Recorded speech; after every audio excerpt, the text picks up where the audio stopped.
That today. Picks and bans, SBENU versus ROX Tigers. It was a very, very fast 2-0 the last time. TF ban against the Tigers. Don't want Kuro bringing that to the mid lane. Caitlyn, interesting. Well, that's interesting. SBENU likes to run poke compositions. They did run Caitlyn Varus in their last win against CJ, so their most recent game win, they started to try out that poke composition, and they're going to deny it. Most of Sassen, as we talked about, and the weekly LCK, we heard from Don Goon, 16 unique picks from Sassen this season. So he's shown his versatility. He is quite a good mid laner, but he just doesn't have much of a supporting cast around him. Yeah. And we saw that last year too, but this year it just seems like there's been no improvement. There's been, regression maybe more than anything. It's been bad. There's the ban for Sivir as well. Interesting, because ROX has been liking to run Sivir. They ran it against Longzhu. Italy, all right. Well, getting that away from Peanut's probably a good idea. Well, that is how he totally styled on Flawless last time, but that means the Poppy goes over alongside the Trundle. Yeah, no Lulu pickup. Alistar's still available. Lissandra's still available. A lot of good picks out there. Will be that support Trundle, of course, but they're trying to dissuade SBENU from going with the Nautilus. It has been, of course, played in mid lane as well by Sassen. This will be another new champion for Sassen if he runs this one. Azir. That's one we've seen him play a lot before, but not this season yet.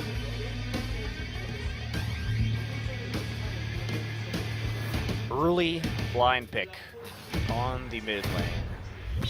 SBENU, of course, if they're on the red side, almost always saves their wacky counter picks, whether it's a Vel'Koz or a Malphite. We saw that Vel'Koz, the Sassen staple, and then, of course, going up against CJ, they picked Malphite when CJ blind picked Zed on blue side. Then we got to see Faker actually win with the Vel'Koz last week. All right, so Kuro back on the LeBlanc. Yeah. And the Ashe. So it looks like a pick composition coming in from the ROX Tigers. They will be saving their jungle pick for the final selection. One would assume they're doing this because they want to decide between Kindred or Graves. Right. And they don't want perhaps a Gragas to come in early. I think SBENU, the Medley's already been picked, so I guess they're looking at other possible disruption, perhaps an Alistar. I mean, Gorilla getting Alistar is one of the things that the ROX Tigers have been able to use to win a lot of games this season, too. He just always seems to have that pick available. Nautilus may be the selection, but obviously that is going to be quite weak to Trundle's ultimate come the late game. Secret could also, I think he's going to take his Alistar. That has been traditionally his best champion. I agree. Okay, Nautilus, Alistar. And you need that disruption too, because if they are going to take a Kindred, that Alistar does do work against that, moving people right out of the ultimate, and it will be Elise, the tried and true Peanut staple. Well, it's also a pick comp staple too, Exactly. Makes sense. Indeed, they have a ridiculous amount of CC here, whether it's the Poppy ult or the chains or the cocoon. Basically, they have crowd control in every single member. I mean, why not, right? I mean, you're playing against SBENU, ROX Tigers saying, we're just going to come in and kill you. We're just going to end this thing fast. Sassen may want to actually think about running Cleanse against LeBlanc Elise. He may regret having that heal, especially when people start to group up. It will be hard to pick off Soul on the Nautilus, and they have some pretty mobile champions with Azir and Alistar, Lucian, Italy, so they have to be careful about landing these skill shots, the Tigers. Hasn't been a problem yet. But yes, pretty much a pure pick composition coming in from ROX. We expect to see those early invades. We expect to see the pressure and then them skirmishing their way to success. That's right. So as we take a look at these comps one more time, I mean, it's pretty obvious what each of these teams are trying to do. The question is, who's going to be able to get it done? I mean, SBENU has a much better late game. If they can reach the late game, their damage output will be significantly higher from their carry positions. Ashe, LeBlanc, if SBENU can make it there, will not be in the same position to carry late as Azir and Lucian. It's tough to do against a team with the best early game in Korea. 2,000 gold average margin at 15 minutes. That is absolutely insane. That's actually up from where it was before. They actually brought it back up again. That is incredible stuff. So we'll see. Can SBENU hold out against ROX Tigers? Let's get in the game.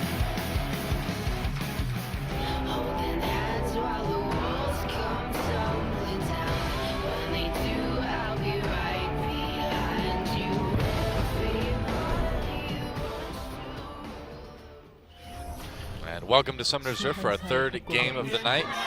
SBENU Sonicboom taking on the first place ROX Tigers. And so, I mean, really, you can't get enough of that David versus Goliath analogy, right? Coming into this one, I mean, we saw that KDA chart, just how massively big a ROX Tigers was. Well, it's the defeated team versus the undefeated team yet again. Yep. Flawless is probably going to have Peanut, in his head after that last game that they played. Yep, and in his jungle too. In his head, in his jungle, poking his brain. That's right. It's gonna get ROX Tigers will get in your brain no matter what you do. So there's no amount of armor that can prevent their brain poke. That's right. They know that if you shoot like the other door on the right side, it'll cause your brain like to open. And then they can shoot it. I don't know. Your brain protection layer. I'm pretty sure that's how brains work, though. You just shoot the door and the brain opens. I could have been a doctor. Great analogy. Thank you. Thank you. I base all my analogies on Contra from Nintendo. I see. Well, technically from Konami, but released on Nintendo. All right, well, ROX is going to be lane swapping in this game, taking the Ashe into the lane swap, probably a wise choice, but SBENU not going to punish their very greedy start. Meanwhile, ROX finds their way into the enemy jungle, and this means that Peanut is going to sweep out his blue side, and we're going to see the Nidalee and the Nautilus doubling back, but that is viewed with a ward. How much they want to commit to this, and what are Peanut and SMEB going to do here? Looks like they're not going to make an immediate beeline. Late invade from Alistar, but Trundle is here to be annoying at the blue buff. Yeah, Gorilla's coming down, waiting. He's like, where are they? He's just trying to maximize the amount of jungle he can take, or his team can take, rather, yeah. And they're going to get the wolves, so ROX is off to a running start. In the lane swap, they actually are able to clear out a couple more camps, and this means Peanut is going to have a substantial advantage. Yeah, well, what else is new? Well, he started greedy. It certainly was in the power of SBENU to go and invade, but instead they decided to do their Krugs and forsake the invade. And now Peanut's just going to walk into their side, clear it out, and get a later red buff. But 2 camps the advantage to Peanut when the dust settles. It seems like it really does just kind of give away your blue if you do this. Because you can just go back, and take his red buff whenever he wants. Well, if you're not punished, if they walk into his jungle and start shooting him while he's doing his romp, then he could have resulted in a large deficit. If you don't punish it, then you're in the situation, and now Flawless is just going to try and push down this tower faster as a trade, but it's not going to be much of an edge here, as that turret's still going down quite quickly to the combined might of the caster minions.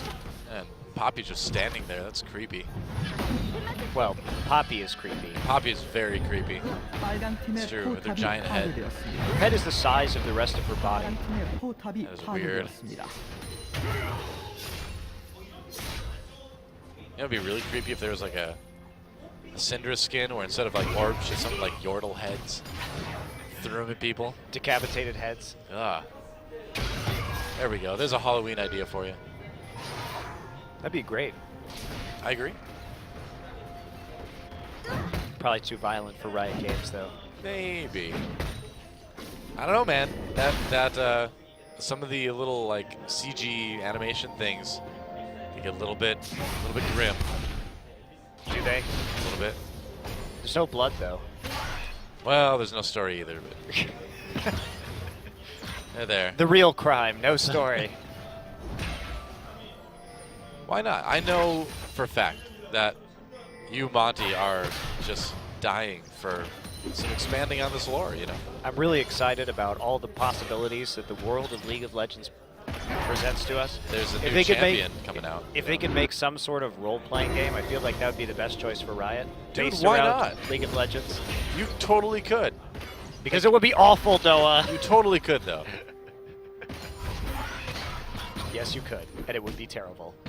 It'd be something, though. Yep, I suppose it would be something. Well, in this game, SBENU is just going to keep their dual lane on the bottom side and try and get the advantage out of this matchup. Early call from Nuclear. So they are going to stick with it, and this is what we could have seen last game, but neither team actually wanted to make this decision in the lane swap, and instead they'll prevent ROX from getting that first dragon and try and get in the preferable lanes, which are the 2v2. And of course, Soul was down in farm, but now he's going to farm all the way back up to the tier 1. And Flawless now has to get out of there. He's in your head. Invading, and Kuro threatening him with that LeBlanc. And now we get the top lane. Top versus top. Smeb versus Soul. Smeb a little bit down in CS, but he's got a big wave to farm off of. So this is definitely the advantage of SBENU now. They were able to equalize the top lane farm. They now have the better matchup in the bottom lane. Things pretty much even top. Poppy Nautilus, not a lot going to happen up there besides farming. But Kuro has actually jumped out to a very large lead against Sasson. We didn't actually get to see much of the trading going on in the mid lane, in spite of the fact that Sasson still has potions left over, so Kuro must be doing a number on him, or just threatening to zone him out early. Well, he was the one as well that forced the flash out of Flawless too, so Kuro being pretty mobile and pretty aware of what's going on near the lane too. That he is. Gorilla and Prey just staying back. They need to wait for level 6 sort of across the board right here to maximize their potential. Flawless is playing with the pressure and seeing if he can get a ward or two in. Yep. However, he does get seen by the Wolf Camp Spirit, so he's not going to go further right now. And they're also seen by a ward. Kuro on the roam. It's a good ward and try to help SBENU find the ROX Tigers SBENU has to be so careful about this. Kuro's waiting there. They don't know he's there. Flawless going after Peanut. Kuro comes over the wall, though. There's Gorilla flashing. Nice pillar on the Flawless. That is certainly going to be first blood. Goes over to Gorilla. He used his flash for that, so he deserved it. Yep. Kuro used his Ignite, but he didn't deserve it. Wow. Okay, so that mistake. Sasson is back at base. You don't know where LeBlanc is. You probably shouldn't push that far up the lane when you don't have wards. They probably assume that LeBlanc recalled, but a dangerous assumption to make. They will pay. Now the fear begins. The uneasy feeling in the pit of Flawless's stomach. Hey, he already got a buff. So. Well, yeah, he's got that going for him. Then he died. He got one. Here we go. Or this is actually maybe that one. Oh, two. Maybe two. I actually wasn't watching his pathing. This could be the first time he's on that red buff. Well, he got a buff. That's the important thing. He's not buffless anymore. He's back to Flawless. Hello. There's a cow in that brush. Look out. Kuro doing some damage to Sasson. Peanut in secret. Dueling a little bit. But we'll see. Rift Herald taken by SBENU, so they've got a little bit of vision in the river there. So SBENU actually put their dual lane in the top lane now, and they left this huge minion wave here with no real way to stop them from taking this turret. That is curious indeed, Mr. Kadoa. Wow. Yeah, I mean, it really seems like when you see this matchup, from very, very early on, you're noticing advantages that ROX Tigers are taking, disadvantages that SBENU's getting. They're going to try to chase Smeb, and they'll chase him away from the turret for the moment. Smeb was hoping that Flawless was not up there so he could actually get some farm, and Peanut a little bit late to the game. We're going to try and knock them off right now and get a turret advantage. There we go. Goodbye. See ya. Yeah, one of them. Push the Nuclear back, but that's about it. They really don't want to walk up on this. Soul! Wow, Ash Arrow right into CC. Soul flashing away. There's the turret. TP. Yeah, TP coming in from Sasson, or rather from Soul, or from Smeb. I don't know what I'm talking about. Soul and still in big trouble. Already used the summoner spells, getting slowed down. Gets the stun onto Smeb. Goes on to Kuro. Kuro right there for the kill. I was like, thank you. Hooked to death. But SBENU's going to get a nice push in the top lane as a result. So they have to make some advantage right here. They could give up 2 turrets for a kill, which obviously would be a very poor trade. Could go for the dragon maybe too. They're not going to go for it. Everybody just recalled immediately, or Prey did, and starts to move down into the top lane. But that was a pretty nice response there from SBENU. Just a hard push straight into the turret. They do deny some of the farm. And now, ROX has used a lot of summoner spells right there to pick up a kill, but they don't get that much of an edge. Nope. Still, though, over 1,000 gold lead at 10 minutes is already a pretty good start, despite being even on turrets. It's so interesting to see the ROX Tigers decision making, because right there, they have the Poppy and the Elise in the top side. You think, okay, well maybe they could actually defend that turret 2v3, especially before Alistair is level 6, and the dive is not going to be quite as powerful. But instead, you know what, Doa? They're like, we're going to TP bottom and kill Nautilus. Yeah, man, I like that. Leaving our top side totally defenseless. See, the way the ROX Tigers play is more old school. It's a simpler way to play the game, where you just go and kill your opponent to death. They have some very good macro play as well. That particular decision could have bit them in the behind. Well, but it did not. They actually make the play, and they don't lose the tower at tier 2. And now they're going to sweep up into this top side. Peanut will be the recipient of the Rift Herald buff, and here comes the giant wave with Rift Herald buff. Oh yeah, we've seen this quite a bit lately. Gorilla, Smeb, Girl's probably just going to put down a ward. Well, SBENU's playing nicely cross map. They're not just folding under the pressure. They're actually attempting to make plays and trade evenly, which is what they should be doing. Arrow on the soul gets slowed up. Look at that. 4 members of the ROX Tigers right there. And they are just going to keep harassing this Nautilus, apparently. They lose a turret. They'll trade turrets, but they get a kill at the same time. Can they defend their inhibitor turret now? Recall's coming in. Looks like they'll be able to with ease. But Ping's going from the SBENU Sonicboom players right onto Dragon. So, yeah, nice responses to everything, honestly. SBENU has actually been doing a very good job of responding with objectives of their own. It'll be a Dragon and a turret for a Dragon and a kill. Definitely SBENU taking the approach. They're not rattled here by the rather unrelenting aggression of the ROX Tigers. And this is some of the flaw in the way that the Tigers play the game. At least we see Peanut with a Tracker's Knife. He has been doing that more recently. Yeah, he's actually been warding a little bit, which is a difference from his old strategy of not warding. Of taking Skirmisher's Saber and just dueling the enemy jungle. This is definitely smarter. It's nice to see them making this transition. No, they need to. Like you said, I mean, the meta is good for them right now. That's helping them win a lot. They're aware of that. They know that they need to transition to a more, balanced way of playing the game to mitigate any patch changes. Trying to deny some vision of the river. SBENU won't be too bothered by that, considering they have the deep ports in and they already took the objective. Now they have a slow push coming out of that top lane. They need to protect Prey, but everyone from SBENU is starting to group up. Yeah, they want this mid lane really badly. Smeb can't come down. He doesn't have teleport up just yet. ROX has to be careful. There's a lack of wave clear on their composition. LeBlanc has to commit with a W to that wave clear if Prey is not there. Of course, Poppy not going to be very helpful, especially considering that she went Spirit Visage first, so there's no sign of an Iceborne Gauntlet or a Sunfire Cape. And this is a powerful siege composition from SBENU. Azir able to really chunk those towers with the Sand Soldiers, and of course they have Lucian and the Nidalee there to provide some extra attack speed and ranged autos herself. Here we go. Arrow coming through. Oh, misses Sasson. Nice attempt though, because Sasson doesn't have cleanse, and if he gets hit by that, the chains are hitting, the pillar is hitting, he's dead. That's it. So you might as well throw the Hail Mary down the lane, see if you can maybe land it or force a flash at the very least if you do hit the, or are on track to hit the arrow. Floss needs to be careful here too. Curl coming in, there's Secret. ROX Tigers disengaging for the moment. They really want that blue buff. They don't get it. Flawless takes it himself. They can't commit. Secret is 6 now, and that's one less person they can pick off. So SBENU actually playing a pretty good game here. Well, ROX Tigers kept that blue buff away from Sasson, I suppose. Which is nice. Still saving that mid lane turret for the moment. Prey just taking a huge amount of damage. It's great for the Tigers that this LeBlanc has started to get a lead, because they really need Kuro to have an advantage and carry this game. Yep.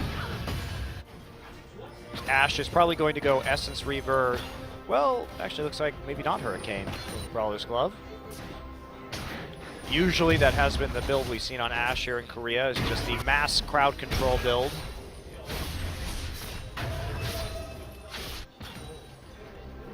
What do you think we'd see then? Maybe just right into IE for a lot of damage? I don't know. This is a bit interesting. A lot of things that Brawler's Glove could be turned into. True. I mean, it's not going to be IE, but what it is, we shall wait to see. It could be Shiv. They need wave clear, so it could be Shiv. Definitely building a Zeal. I'm going to assume that it's Essence Reaver Shiv. Shiv would make sense. Like we talked about, they do need the wave clear. And having that Ashe with a static Shiv would certainly help.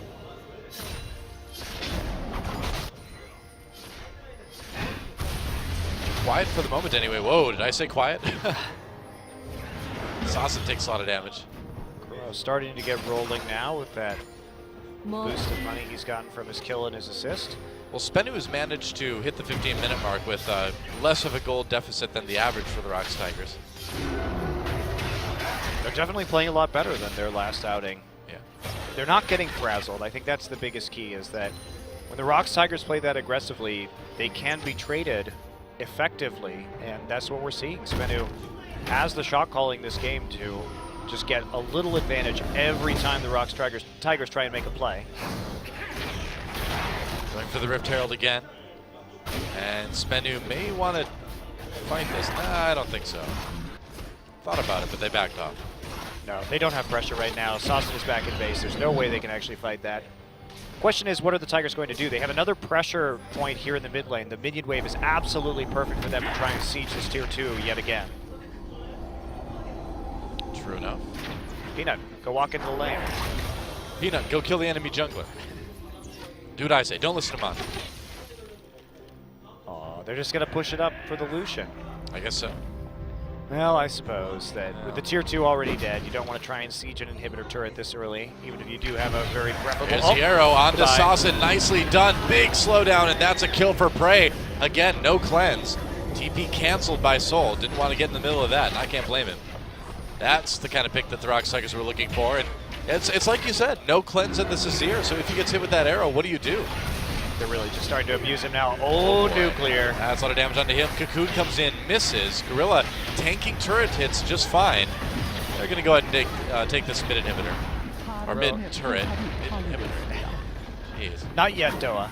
I'm sorry, you're seeing 10 minutes into the future. Soul coming back in. Kuro dodges out. Spears from the side are certainly something to worry about for Flawless. Decisive from the Tigers. Pick immediately into an objective. Great arrow. Peanut with the flash, follow up with the cocoon. I didn't actually see if he hit it or not. I believe he did. Oh, he missed the flash cocoon on Sawson? Yeah. Okay, I believe so. In any case, the crowd control long enough that Miss LeBlanc has no trouble actually taking him down, even though he did build the fast Abyssal Scepter. SBENU going to take the dragon. Yeah, they ROX Tigers gives up their second dragon. It's interesting. I mean, they were all pretty low health after taking that mid lane turret, but still. Yeah, they definitely had to recall. Oh, now the fight comes in. Gorilla getting pushed back in. Ashe Arrow doesn't do enough. Nice play by Sawson. That worked. They're finding counterplays every single time. Yeah. They knew the TP was down from Smeb, so there wasn't a chance. They had a guaranteed 5v4 at the very least, and a quick pick with the Azir. Gets them their first kill of the game. Kuro now has to start moving up, and SBENU is pretty threatening with this siege composition that they have, especially if Soul is there. But they're going to back off. I think they could have probably tried to push that advantage a little harder. Enchanted Crystal Arrow was on cooldown. One less form of engage for the Tigers, and they had that guaranteed 5v4. They get a little bit scared. Instead, they just put up the Azir passive turret and back off.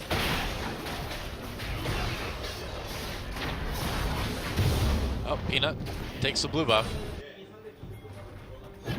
The buffening. It's happening. The buffeting is happening again. Peanut takes your blue buff every time.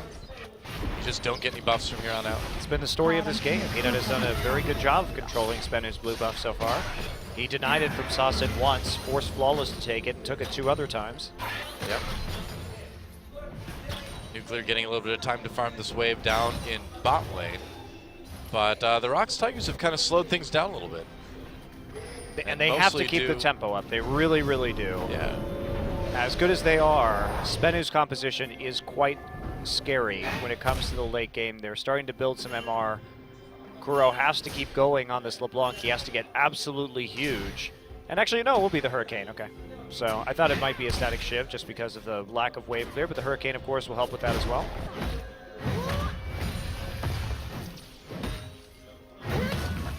Smeb kind of just waiting for the opportunity on this Poppy. He's the MVP of the league at the moment.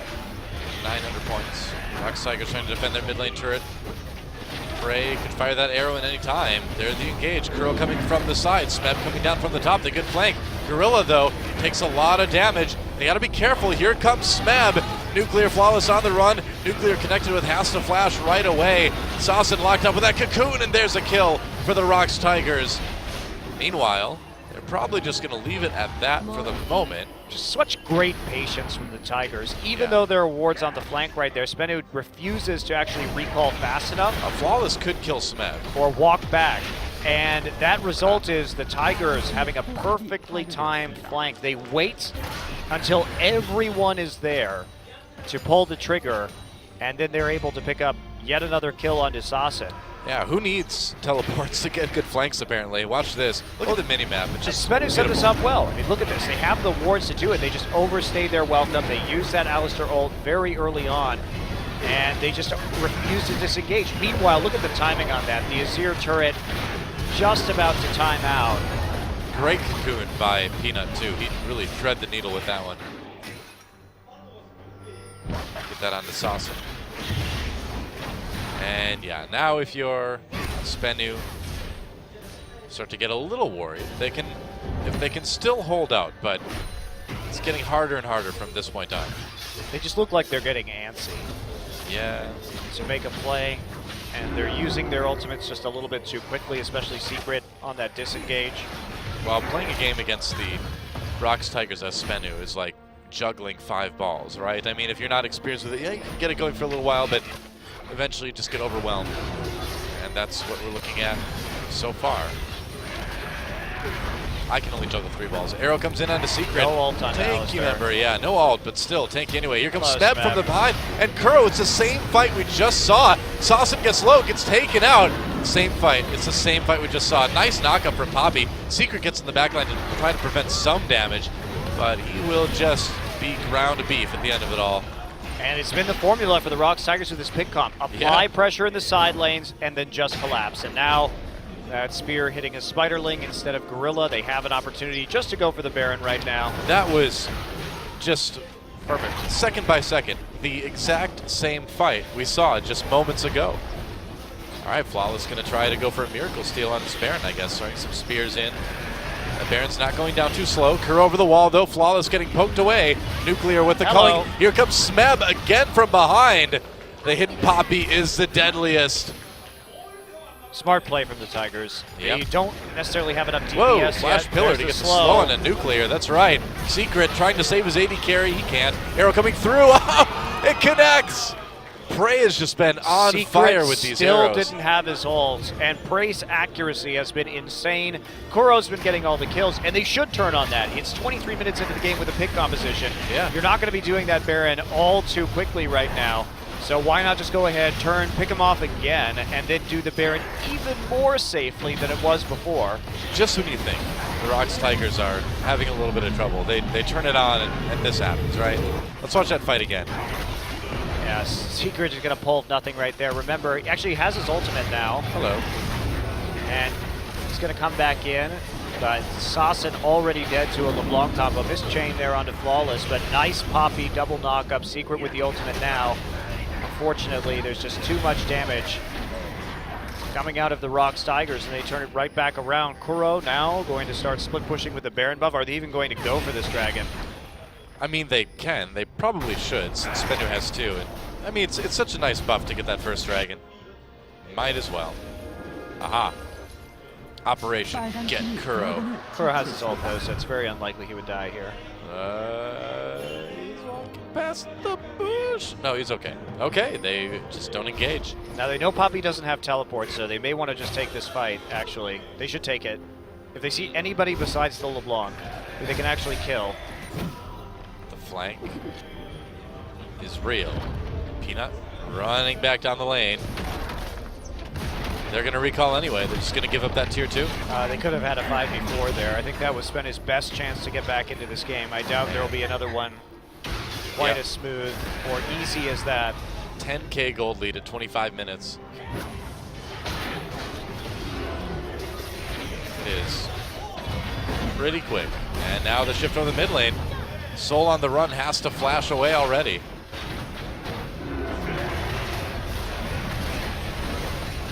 And they're just gonna take a turret. Yeah, exactly. There's not a lot they can do. Secret just getting pushed back right away. The engage comes in from Smeb on the side. Ultimate from Saucin pushes some of the ROX Tigers back, but they don't really lose a whole lot. Saucin goes down. There goes So. Double kill for Kuro. Just going crazy on this LeBlanc already. Flawless is now lifeless. And there goes Secret too. So Nuclear the only one left, and we may just see an end of the game right here. I think we are going to see an end of the game. Yes. Yes. A good old 26-minute win for the ROX Tigers. I mean, SBENU lasted for all of about 10 minutes or so, 12 minutes? 15 minutes, we'll give him that. Kuro, ooh, going to the fountain. There goes the Nexus. And just like that, game 1 is over. GG. Well, SBENU actually played better than I expected. They did trade blow for blow in the early game. They were aware of what ROX was trying to do. The problem is that the Tigers are so good at executing their win conditions. 2 collapses on that mid lane where they will play super aggressively. They will dive you, they will team fight nearly perfectly to get the kills. Their coordination is just unrivaled right now. It's not like SBENU did anything terribly wrong, honestly. They were trying to push up that mid turret. They were trying to use their siege composition. They had the Azir turret in the back line. They had the wards. They had everything they should have, and it's just like 1 second that they don't decide to back off. That's what ends up costing them a huge lead to the Tigers. I mean, what can you say? ROX Tigers, pretty good. I mean, it must be incredibly frustrating to play against them because you know you didn't actually do anything wrong, that wrong strategically. You just got totally outplayed when it comes to team fighting. Apparently they're all sheep today. I don't think Saucin feels that way. Man, that is a despondent mid laner if I've ever seen one. Tough time really versus tough. that LeBlanc. Well, we will see if SBENU can regroup and make anything out of this game too. Meanwhile, it's all smiles on the side of the ROX Tigers as they cruise to an easy win. Let's see if they continue cruising to a 2-0 as we come back for game number 2 here on OGN Champion Spring right after this.